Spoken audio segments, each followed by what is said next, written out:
Greetings, fellow humans, and welcome to Sam and Max Hit the Books. I'm Max. I'm Sam. And today we are going to be talking about the comics that came out on the 18th of September in 2019. I'm going to go ahead and start with Justice League, issue 32. That's Scott Snyder, James Tynion IV, drawn by Howard Porter, which was a surprise to me to get some Howard Porter all of a sudden. He did almost all of the Grant Morrison Justice League run, but cool. You don't see him too often on things these days, so it was pretty cool. This was the war continues. It's cool to see Justice Legion A and how Brainiac has control of them for 2 pages. Yeah. All of a 2-page spread. We got some interesting time shenanigans going on with Luthor waving away questions about why the timeline doesn't make sense when Sinestro's like, how can there be a Green Lantern on Earth? Like, back during this time. So it's interesting the things that it chooses to call out versus the things that it doesn't. True. It is cool to see Brainiac 1 million, though. Yeah. He looks scary. Yeah. I mean, it's fine. Commandy's in it, and Aquaman shows up again, and here's Aquaman, and it turns out that he was teaming up with Anti-Monitor, because Anti-Monitor is going to be a good guy now, which I have mixed feelings about, because Anti-Monitor is like a huge mass murderer. Like, this is a villain of villains. He is the Anti-Monitor. Like, Monitor's the good one. Anti-Monitor's the bad one. Yeah. But, yeah, it's fine. It's checking off the boxes. They're going after the cosmic rods in various timelines, and all the characters sound like they should. Yeah. You got any interesting things to say about Justice League? Yeah, it was cool. Lots of nice spreads during the war. All the different time zones and everything. There's a lot happening. There is a lot happening, and it's fine. It's fine. But I think, as I've said before when we've talked about this book, there's just something about the relentlessness of the pacing, where everything's just at 11 all the time. And right. If you're at 11 all the time... Right, then when you're pushing it up because lots of stuff is going on all at once, I mean, you can only go so high. Right, you can't push it past 11. Like, you can try, but if you've been pushing it, it just... I don't know why it feels like on paper this is a very good run. Like, the plot makes sense, it's cool, high stakes, it's what you want from a Justice League story, like the highest of stakes. But yeah, I don't know, it's falling flat in a weird way for me. I'm going to go ahead and give this one a 5. Yeah, I'd also give it a 5. Oh. It was just alright, Nothing really new to it. Yeah. Next up, we're going to be talking about Transformers, issue number 12 by... It's got to be Ruckley. Yeah. He's been writing them all. Right. Yes, Ruckley. And I think it's DeRocher. Yeah, Sarah Pietra DeRocher. Yeah. Yeah. Which is good. She's great. I really enjoy her art in this issue.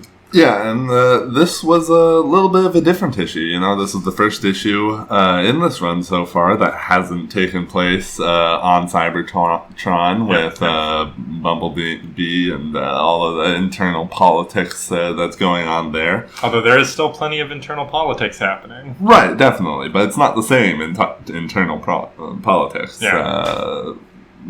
We're got the focus character Nautica for this issue, who seems to have been dealing with biological life and all kinds of different life for a long time now, and no longer really feels at home with her own kind. Yeah. Which is interesting, as we find out a little bit about the alien species that's inhabiting Cybertron. Apparently was the victim of an almost genocide by another life form. This is the Voin? Or Yes. this is the other one that was at war with the super aggressive aliens. Yeah, the one that one of them was attacking the Boeing. Right? Because I also thought at the beginning that it was telling us that these were all other life forms that lived on Cybertron, when it gives us the Jonathan Hickman data page at the very beginning of like, here's what all the species are. Right. But then in the actual story, it seemed more like, maybe they had some diplomatic envoys, but most of these species weren't actually native to Cybertron. Oh yeah, no, I only assumed that the Bowen were native to Cybertron, if they even were, or if they were almost genocided, and the Cybertronians brought them to Cybertron in order to save them, and the other ones not liking that, they want to finish that genocide. I swear it wasn't the Voin that the aggressive aliens were at war with, because we see... Was it the Voin? No, not the Voin. They aren't similarly named. They aren't similarly named. It's the Aoven. Right, Aoven. Yeah, which they also are, they look a lot like the aggressive species, because we see them both arguing with each other at one point, like held apart by some diplomat, and they're like both just shorter than the Cybertronians. Oh, yeah. Right, that's true. I forgot about the ones that we don't actually get to see, really. Right, yeah, I think those are the Aoven. Okay, those are the Aoven. Yeah. Who almost got genocided. Right, exactly. Gotcha. Yeah. Alright, so I wasn't completely clear on all of that. Exactly. They introduced us to a lot of alien species all at once here. Yeah, it's true. But we also get a nice little story of Nautica and her bodyguard. Road Rage. Who is pretty cool as a bodyguard. Honestly, I'm just going to say it right now, this is the best issue of the run so far. Yep.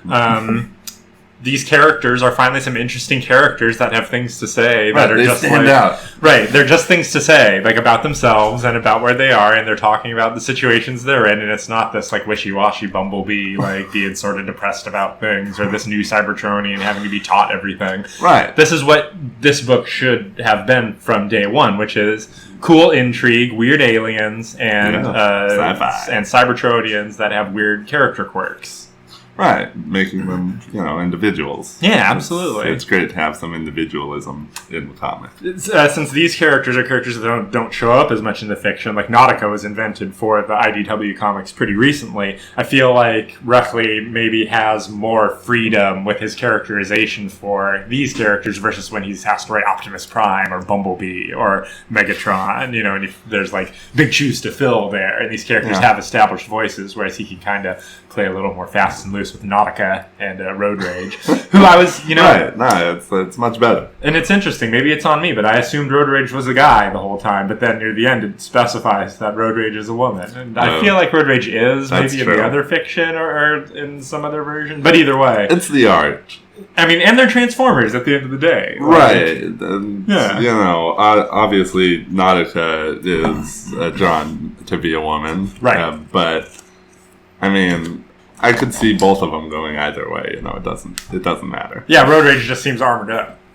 Right. Yeah. Nautica was, designed in such a way where, what does she transform into? I don't know. Do you know? She was obviously designed with the robot mode in mind. Oh, right. There's some wheels there. Right, but there's also hover things on the shoulders that makes me think maybe she's some sort of arrow thing, like Windblade, but it seems like she can't fly or she'd be fine in space. I don't know. But the point is, Road Rage is a classic Transformers design, and you can tell because Road Rage looks like a car when it transforms in both versions. Although for some reason, Road Rage looks a lot like Hot Rod in car mode to me. Yeah, that's true. Even though he's part jet as well. Yeah, that is a thing for Road Rage and Trax, who are repaints of each other. It's a funny thing. And I love the conversation Nautica has with the alien artificial intelligence, trying to trick it into not going through with going and blowing itself up. Right. Sometimes they're smart enough that you can have a moral discussion with it. But, but sometimes they're just too locked in or too, I guess, indoctrinated. Yeah, exactly. Yeah, it's interesting, how sentient this bomb actually is. Right, or she's just saying the right thing to get proper programmed responses. Right. Is it a Chinese programming? box. Is it a programming sequence, or is she going to be able to like convince this thing that because she tries the philosophical argument? She's like, well, Right. what if you could evolve beyond your own capabilities? And it's like, the only purpose of my existence is to explode. Right. Yeah, it shuts down everything she goes for. Hmm. Which, very, very cool. But, they get rid of it easy enough by super pressurizing an area of the a hatch. Yeah. And then blowing that hatch. And then blowing it up. Right, shooting missiles at it. Right. Yeah, which, love that. Yeah, that's what takes that hot rod. But now, they're going back, as we see in the previous issue, to Cybertron. Right. We see what happened to them, I guess, immediately before they landed in the previous issue. Yeah. So, I'd give this one a 7. That is a 7 to me as well. Very good. This is, if the book was more of this from now on, I wouldn't be sad. I know it's not going to be, but I really enjoyed it. Yeah, it was just a little better. All right, moving on to Superman issue 15 by Brian Michael Bendis, drawn by Ivan Reis, and. Two major things I want to say about this issue. Number one, if you're into the Legion of Superheroes, you probably love this. Yeah. Whatever score we end up applying to it, probably add 2 points to that number if you're into the Legion, because this is a Legion-y comic. The other thing is that I'm going to add an extra point to my score just because of how entertaining it was that the way Bendis decided to murk Jor-El. It was like, we got to get rid of this guy. This guy doesn't actually make sense to have around. I was saddled with this as a thing. Like, even though he was obviously making use of the character. Right. It's like, this was a thing I didn't create, and I don't need this to be in Superman's life anymore. So, we're just going to beam him right back to Krypton before it blows up and murk him straight. And I shouldn't have enjoyed that as much as I did. I think it's supposed to be a sentimental and sad scene, especially with older Jor-El telling his younger self, like, oh, don't worry, he does it. He unites the universe. But I, like, when that happened, I was laughing. I also found that funny. That was hilarious. He tied it up nicely is the thing. Very efficient solution. Over and done with. Yeah. And they, like, almost gloss over, like, oh yeah, no, he made Rogol-Zar. One line of dialogue. We're punishing him for making Rogol-Zar. It's almost like we're not going to go into it anymore. I kind of feel like we aren't. And that's crazy. No. The amount of time it took for us to get to the revelation versus the actual amount of importance applied to the revelation. Like, bonkers. Right? Bonkers to me. But maybe we'll find out in the next issue when Superman goes over the evidence. Yeah, man, I do have a sinking suspicion that we have far from seeing the last of Rogol-Zar. Right. And then it's cool to see the Zod family and the House of El getting along, and the kids cracking jokes with each other, and the idea of a new Kryptonian colony being formed with Zod in charge. But Zod's going to be a good Kryptonian now. I feel like that's going to go bad at some point. All the Zod stuff. It's pretty entertaining. Yeah, I like it too. Not so much the creation of the United Federation of Planets. Yeah, where it's like, since the Legion comes from the future and says that it works, everyone from the past is like, it works. Let's do it. Right, I guess Rome was built in a day. Kind of undercuts the importance of the formation of the United Federation of Planets. Right. If the Legion... I mean, I guess if the Legion hadn't come back, it would still have happened, because that's what the Legion keeps saying during their little slapstick comedy bit about how they came back too early. Right. But as far as summits go, it's a little bit quick and over. Yeah, even like the super evilish aliens are like, we're all gonna be cool though, right? Right. Which is funny. Every time they are suddenly like, and everybody gets equal opportunity, right? Yeah, exactly. Fair treatment. So, honestly, talking about it has risen it in my estimation a tiny bit, just because it was pretty entertaining, and it looks great. Ivan Reis, as we've said before. Yeah, he's spot on. Choice. Yeah, Superman. I love the way he draws Superman's face. Looks like Superman. Yeah. Yeah, it doesn't get any better than that. So I'm gonna go ahead and give this a 5. All right, nice. I'd actually give it a 6. All right, pretty highly ranked. Yeah, Been the 6th rank for Bendis. us. Yeah. Next up, we are going to be talking about Batman, City of Bane, King. Tom King. Yes. Clayman. And I was listening to another podcast review of this issue, and they said, like, if you were going to write a parody of a Tom King Batman comic, it would just exactly be this comic. And these guys like Tom King. Well, that's funny. For me, this is part of the course for how King has been, because this is a lot more of Bat and Cat on the beach. It's our own fault for continuing to read it, really. Right. It's not his fault. I, however, do love Bruce Wayne's outfit. His swimming trunks with hat and shades and fake mustache. It's kind of hilarious. Yeah, his disguise. And Selena's just Selena, but Bruce is mustache guy. Yeah, which is funny. That's good stuff. And they tell a bunch of stories that sounds like they would be interesting if we got that instead of a couple on the beach. Yeah, those were classic comic stories. Right. And then you think, all right, we're done with the beach. Yeah, they're back in Gotham, right? They're not back in Gotham. Well, no, they're not. But at first I was like, are they? Right, you think they are, but it ain't Gotham. But they're stopping a robbery at a convenience store. And then that's over and done with in a quick second, and they're back on the beach. Right, because they needed to get some venom from Magpie. Right, they did take down the venom shipment from Magpie. So you did get a little bit more than just the convenience store. I did gloss over that a little bit. There was actually some Batman action, and a little tiny bit. Mostly just poses. Mostly. Right. And then you're back on the beach. But, Batman Bruce Wayne looks hilarious. Yeah.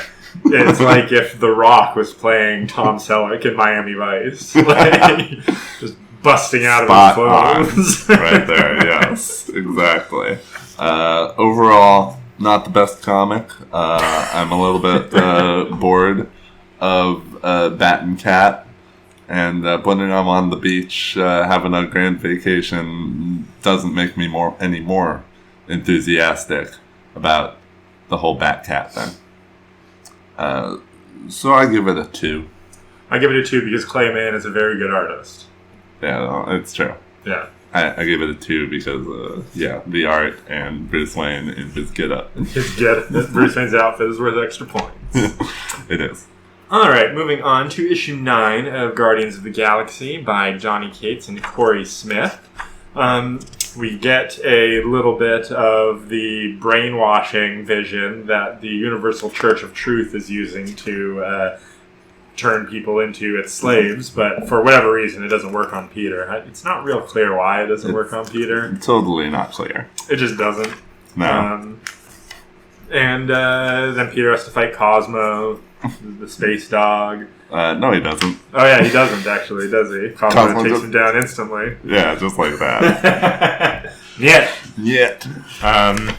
And then we also get a brief check-in with Groot and Rocket and his Gundam and Moondragon and the rest of the Guardians as they're on a secret hidden planet in a secret sector that we don't know about because they need to recruit Magus, the evil version of Adam Warlock, who is a child, and I'm sure there's a reason for it. I'm sure there's a reason for it. Well, it seems like Rocket knows him. Oh yeah, I mean they know Magus. They've done like universe spanning. Like he's been the villain of major crossovers. Like this is a person. Yeah, so it's the good old go find the evil villain from before and have him team up with us. Right, hey buddy, we need your help. The real twist, the real interesting thing that happens is that when we finally do get a glimpse at the savior of the Universal Church of Truth, the thing that they've been growing in their weird cocoon, it's Drax. It's classic, super overpowered, able to go toe-to-toe with Thanos, Drax the Destroyer in a purple cape. Yeah, and that's cool. It's cool. This issue is fine. I feel like it took me 2 minutes to read. Yeah, that's true. It's interesting how just very surface it is compared to some of Donny Cates' other things he's working on right now. You can tell that like Absolute Carnage and Silver Surfer are keeping most of his attention. Yeah, no denying that. So it's fine. The art is pretty good. I enjoy most of the art. A lot of purples in the color palette. It's always good. You don't see a lot of that. So yeah, it's fine. I'm giving this one a 5. Yeah, I'd also give it a 5. It was pretty alright. Next up, we're going to be talking about House of X, issue number 5 of 6. And this was a pretty good issue. Fairly important issue. As we find out... Big twist. Big spoilers here, people. Yes, big spoilers. As Xavier has brought together these various mutants with various powers that, when put together, combined, and with a little bit of help from Cerebro, which we find out does not just locate every mutant that there is.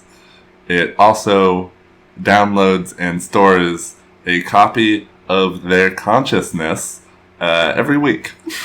Yeah, Professor gets it and he re-uploads it into multiple backup redundant drives all over the planet. Right. So with the powers of these 5 symbiotes, one of them... Mutants. Right, sorry. Sorry, yes.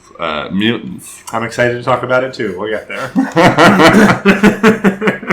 Yes, we will get to that. But these 5 mutants have various powers like... making eggs that are unviable, and then there's weird. Another one that can make the eggs viable, and one that can upload. Is that Proteus? Yes, Proteus makes them viable. Right, gold balls can make eggs. That's the twist, because before we thought gold balls could just make gold balls. Right, but they're eggs, and but they're inert eggs, so gold balls is gross. And Proteus can make them viable. Yep. And what else is there? Somebody makes them grow. Right, somebody can grow them to the desired age. Somebody with time, yeah.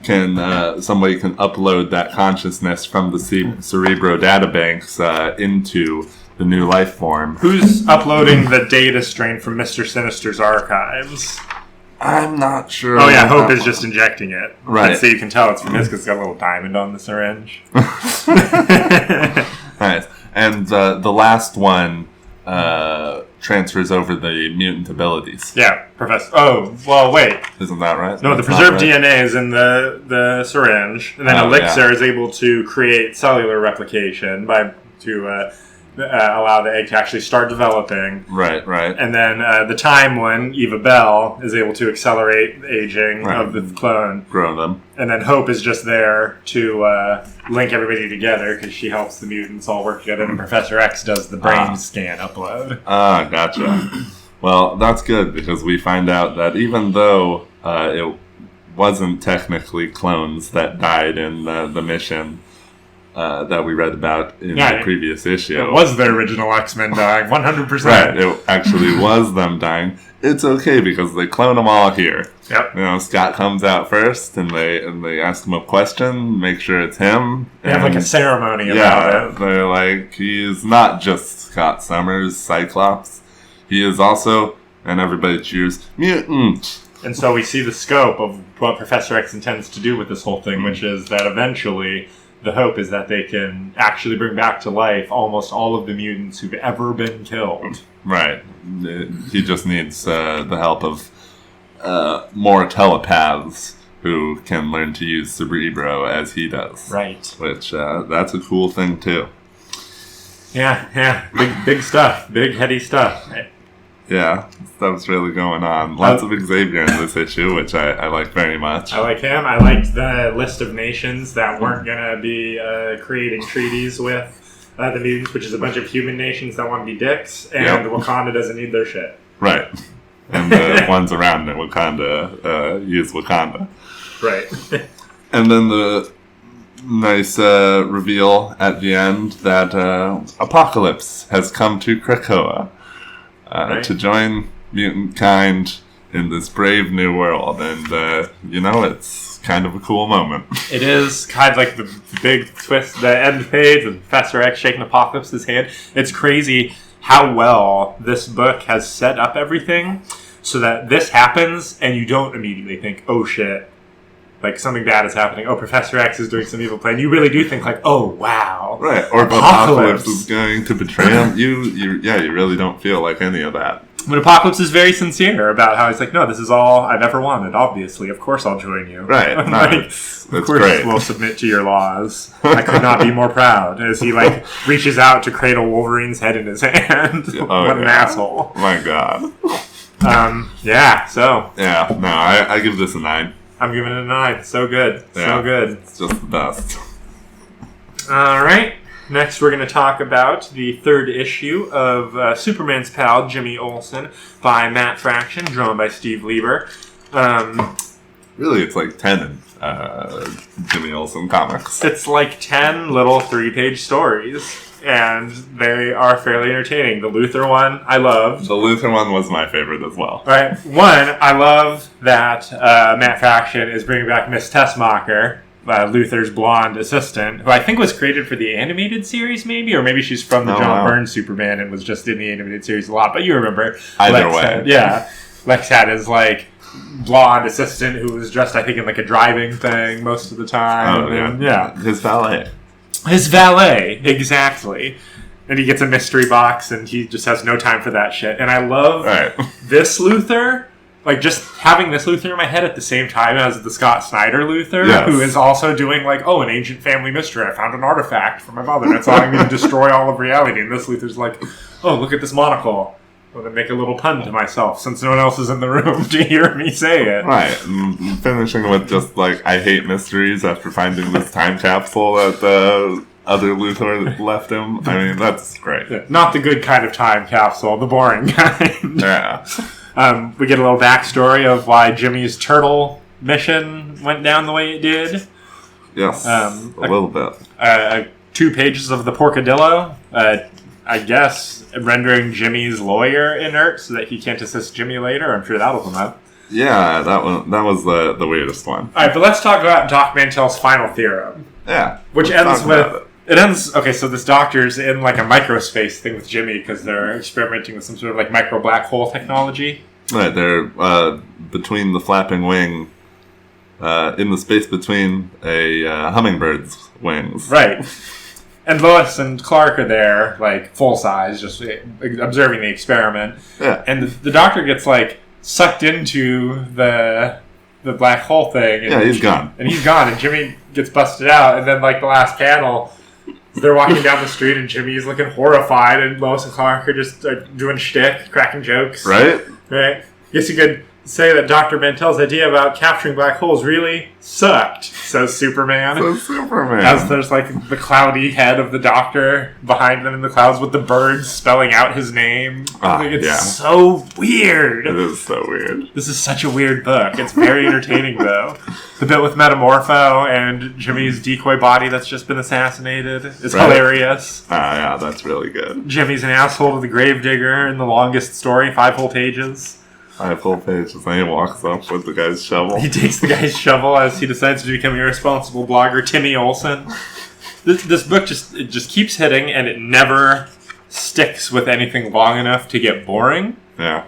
Like, if you're not super into whatever's happening on the page, turn the page, it's probably something completely different. Right. And yet it all does flow. It all feels like it's connected to the same thing. Right. Well, I mean, we keep getting the same plots coming back. Jimmy's going to Gotham. The serum was a thing that came back.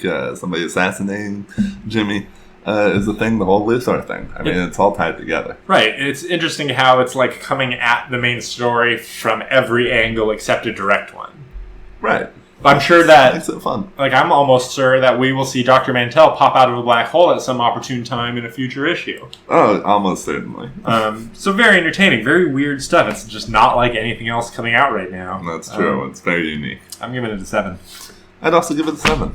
Cool. Very enjoyable. Like it a lot. All right. And lastly, the one that we've been most excited to talk about, issue 3 of Absolute Carnage by Donny Cates, Ryan Stegman, J.P. Meyer, Frank Martin. Everybody's doing a good job. Everybody's doing a good job. As we have seen, one of the Spider-Men, you'll have to remind me on this new Spider-Man's name. Miles Morales? Miles Morales. Sam, you don't... We gotta delete this. You can't let anybody know you didn't know Miles Morales. But I'm forgetting everybody's names tonight. Long day, I'm sorry. But Miles Morales, he's getting taken over by the Carnage. Yeah, he turned into a cool doppelganger symbiote. Yeah, very cool. Many arms, very crazy. And yeah, that's no good. He's got to get back to his kid. Kills Norman real quick. Kills Norman. Doesn't take. Venom does try to kill Norman real quick against Eddie's wishes. Venom acting very independently in this issue. Their teamwork is off for sure. I really do wonder if we're going to get some revelation that like Venom is being affected mentally by like the null waves, the Carnage energy, whatever is happening that is causing everybody else to be a thrall of Carnage. He's able to resist it because of his early experience with null, but it's still like doing something to him. Right, exactly. And a little bit of Norman Osborn coming to himself for a second, which was interesting. He's not, for a second, he's not Cletus Cassidy anymore. He's worried about Normie, his son. Yeah, I feel like he's not going to be Carnage anymore by the end of this. Which makes sense. He shouldn't be Carnage for too long. Like, no, definitely not. It's cool that he is, but yeah, he shouldn't be. And that's Harry, right? Or is it Norman? No, it's Norman. Harry. It is Norman. Yeah. What happened to Harry? I think Harry is just like in Europe or something. I'm pretty sure he's alive because they brought him back in big time when they erased the marriage. That's fair. He's not important right now, I guess. I'm almost certain he's around, but not around. Right. Yeah. Gotcha.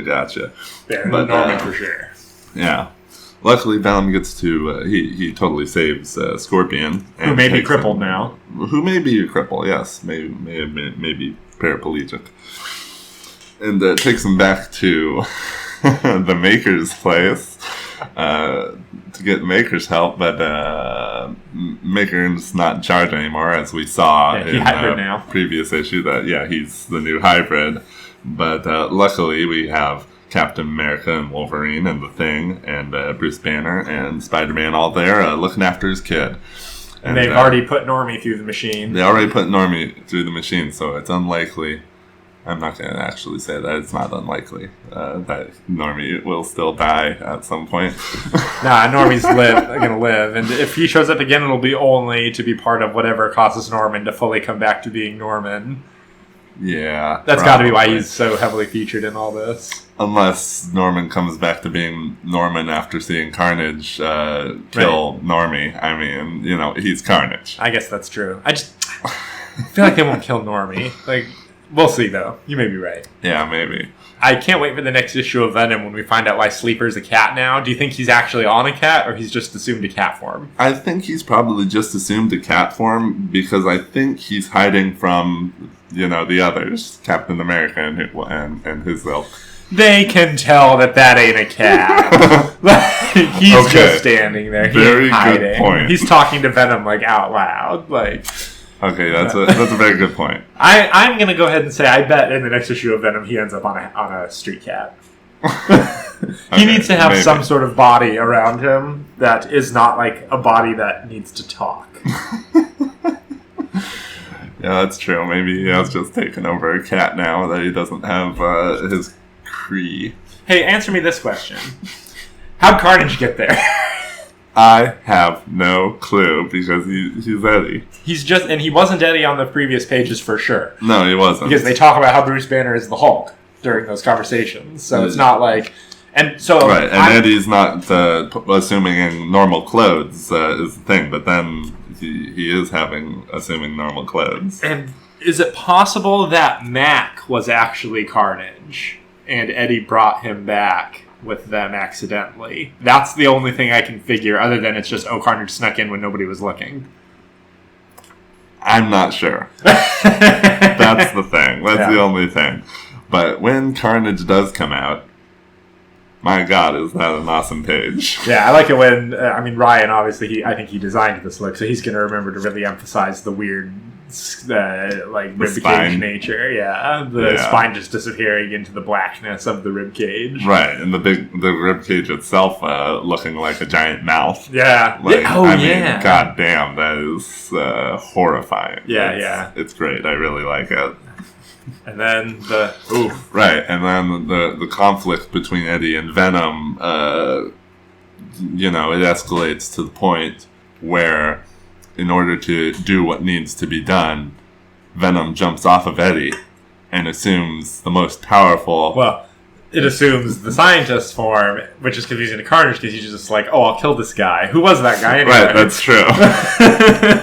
It assumes Bruce Banner. And I love the little panel nah. of post-punched Carnage. Some wax Carnage, and it's like whacked the symbiote away from his dead skull face. Yeah. And he's like, that hurt. Coming back in a silly way. And yeah, it's funny because they had foreshadowed it earlier when they were like, actually, surprisingly, the Hulk has never bonded with Venom, right, or with a symbiote. And I was like, oh, Donnie, are you foreshadowing something that's going to come at near the end of the run? No, foreshadowing something that's going to come right now. Yeah, last page, Hulk getting back up, Venom symbiote all over him. We are Hulk. Hulk Venom time, baby. My God. How has this never happened before? Venom Hulk. That's a monumental moment. It did happen in a What If, so out of continuity. But yes, this is a seminal moment. First appearance of Venomized Hulk. We better get this issue graded and sealed in a piece of lucite. Right? It's awesome. I love Absolute Carnage. I give this one a 9.